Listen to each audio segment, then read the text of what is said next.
عطا فرمائیں۔ آگے اگلا سوال، یہ ہمارے ساجد بھولا داہود گجرات کے رہنے والے ہیں۔ انہوں نے مجھ سے سوال کیا ہے، بولے مولانا میں دین کے کاموں میں بہت زیادہ پیسہ خرچ کرتا ہوں، لیکن مسئلہ یہاں پر یہ ہے میری فیملی میرے اگینسٹ ہے۔ وہ لوگ بولتے ہیں آپ دین کے کاموں میں کیوں پیسے خرچہ کرتے ہو، دین کے کاموں میں مت پیسے خرچہ کیا کرو۔ تو ایسی کنڈیشن میں مجھے کیا کرنا چاہیے، میں کیا کر سکتا ہوں؟ بھائی ہمارے ساجد بھولا صاحب، دیکھو سب سے پہلے آپ کے اوپر حق ہے آپ کے اپنے فیملی کا، آپ کے بیوی کا، آپ کے بچوں کا، آپ کے والدین کا، آپ کے اقربا کا۔ اگر آپ ان کے حقوق، پہلے آپ یہ چیک کرو آپ ان کے حقوق صحیح سے ادا کر رہے ہو یا نہیں کر رہے ہو۔ اگر آپ اپنے بیوی کا پورا حق ادا کر رہے ہو، گھر کا خرچ آپ دل کھول کے دیتے ہو، بچوں کی ساری ضروریات پوری ہو رہی ہے، ادر رشتہ داروں کے ساتھ میں بھی آپ صلہ رحمی کا معاملہ کرتے ہیں، اور اس کے بعد پھر آپ خیر کے کاموں میں خرچ کر رہے ہو اور گھر والے روکتے ہیں، تو پھر گھر والوں کا اس طریقے سے آپ کو منع کرنا بالکل غلط ہے اور منہج شریعت اسلامیہ کے خلاف ہے۔ گھر والوں نے ایسا نہیں کرنا چاہیے، اس لیے کہ اللہ کے پیارے حبیب صلی اللہ علیہ وسلم نے خرچ کرنے کے بے شمار فضائل بیان کیے، اور قرآن میں فرمایا من جاء بالحسنۃ فلہ عشر امثالھا، یعنی 1 روپیہ اگر آپ خرچ کرو گے اللہ اس کے بدل میں آپ کو 10 گنا دنیا آخرت دونوں جہاں میں دے گا۔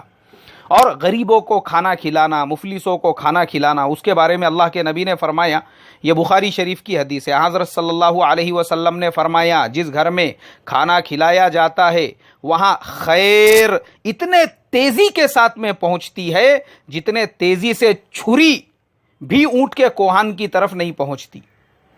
اس سے پتہ یہ چلا کہ اللہ کے راستے میں، اللہ کے دین کے کاموں میں جو لوگ خرچ کرتے ہیں، خیر ہمیشہ ان کے ساتھ میں ہوتی ہے، اور خیر کی وجہ سے اللہ ان کے زندگی کو، ان کے کاروبار کو، ان کے ملازمت کو، ان کے گھر بار کو، ان کے کھیتی باڑی کو، ہر چیز کو خیر سے بھر دیتا ہے۔ تو یہ سچویشن میں آپ کے گھر والوں کا آپ کو منع کرنا بالکل غلط ہے اور غیر مناسب ہے۔ دوسری کنڈیشن، اگر آپ اپنے بیوی بچوں کے حقوق صحیح سے نہیں ادا کر رہے ہیں اور باہر خیر کے کاموں میں خرچ کر رہے ہو، جیسے عموماً آج کل میں نے دیکھا ہوں بہت سارے لوگ وہ پہلے تو منہج کو سمجھتے نہیں کہ بھائی دین کا منہج کیا ہے، اس کے اگینسٹ میں یہ لوگ کیا کرتے ہیں کہ ایک آدھی جماعت کو دعوت دے دیے، گھر میں بیوی 2 دن سے بوم مار رہی ہے کہ گھر میں کھانے کو چاول نہیں ہے، اناج نہیں ہے، گوشت کی تھیلی لے کر کھڑی ہوئی ہے کہ ارے حضرت جا کے ذرا گوشت لے کر آؤ،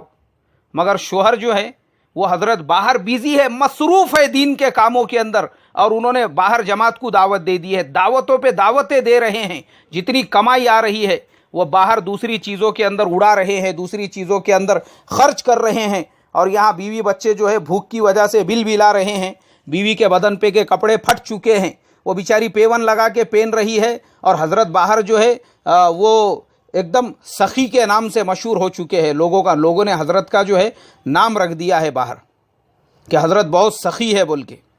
ہاں حاتم تائی آپ کا نام پڑ گیا ہے باہر۔ تو اس طرح کی سخاوت بالکل منہج اسلامیہ کے خلاف ہے۔ اس کا بھی واقعہ ہے حضرت حکیم ابن حزام کا، میرے خیال سے فضائل صدقات کے اندر ہے کہ اللہ کے نبی کے پاس سونا لے کر پہنچے تو اللہ کے نبی نے وہ ڈلہ اٹھا کر سونے کا اتنے زور سے مارا، اگر ان کی آنکھ میں لگ جاتا تو آنکھ پھوٹ جاتی، یہ صحابہ فرماتے ہیں۔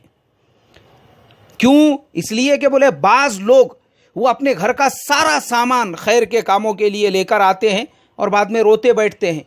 اور پھر صدقہ مانگتے ہیں، زکوٰۃ مانگتے ہیں، تو یہ جو صورت ہے نا یہ غلط ہے، اور پہلے والی اگر ہے بالکل آپ نے دین کے کاموں میں خرچ کرنا چاہیے۔